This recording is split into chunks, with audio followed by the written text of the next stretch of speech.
Okay, so hello, what's up mga soke? For today's video, we're going to talk about hypothesis testing. But first, we need to understand what is the definition of hypothesis, ano yung mga types nito, ano yung types of hypothesis testing, and paano ba natin i-construct ang isang hypothesis. So, let's go.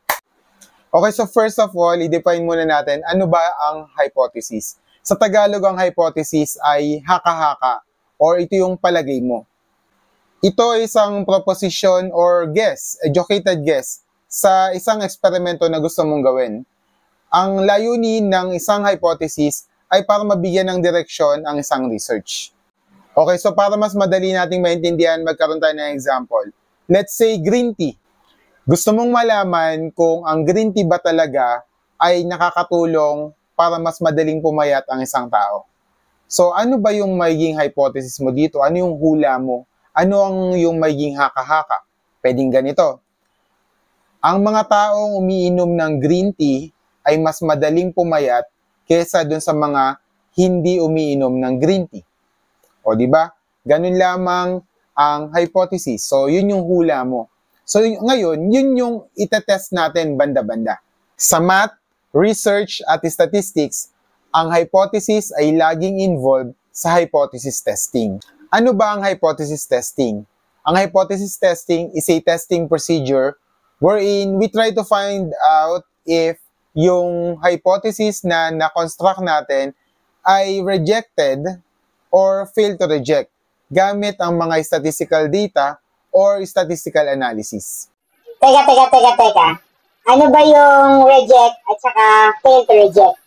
So, we will talk about that later sa ating mga susunod na mga videos. But for now, ang ibig sabihin ng rejected is hindi natin ina-accept yung hypothesis. Pag sinabi natin we fail to reject, it's another way of saying that you accept the hypothesis. But the details will be discussed in the next videos. Now, we move on to the different types of hypotheses. We have two types. Number one is the null hypothesis denoted by HO. It states that the population parameter is equal to the hypothesized value.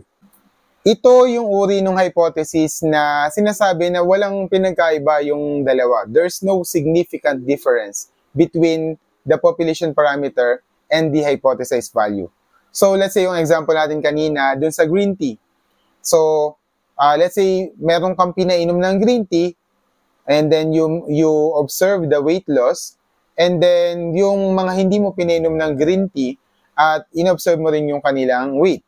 And then pagka sinabing null hypothesis, there is no significant difference. Walang pinagkaiba yung uminom ng green tea, walang pinagkaiba yung weight nila dun sa hindi naman uminom ng green tea.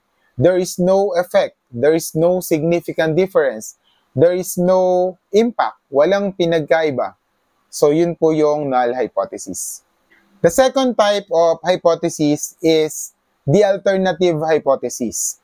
It states that the population parameter is different from the hypothesized value. It is denoted by HA. Ito naman yung counterpart ng null hypothesis. Kung sa null hypothesis, there is no difference, there is no significant effect, there is no relationship. Sa alternative hypothesis naman, we assume that there is significant difference, there is a relationship, there is an effect between the two variables. So, example natin sa green tea, ito yung in-state natin kanina na may pinagkaiba or may significant effect or merong epekto ang paggamit ng green tea sa pagpapapayat ng tao. So, let's say nagbigay ka ng experiment, nagbigay ka ng may green tea, tapos yung isa ay walang green tea, then kinompare mo yung kanilang data, and then you found out using the statistical analysis that there is significant difference. There is an effect. There is a relationship between the two variables. So, yun naman yung alternative hypothesis. Sa hypothesis testing, we try to confirm whether yung data na meron tayo is enough to reject the null hypothesis and support the alternative hypothesis. It is important because it helps us understand more about the relationship between variables, and it guides us in our sound decision making in our research. Okay, so I guess that's all for this video, and see you on my next video wherein I will give you more examples on how to construct the null and alternative hypothesis. Muli, ako po si Sir Pen, ang inyong math teacher na lagi nagsasabing if you cannot change the world, at least make a difference, and this is my way of making a difference. Bye-bye!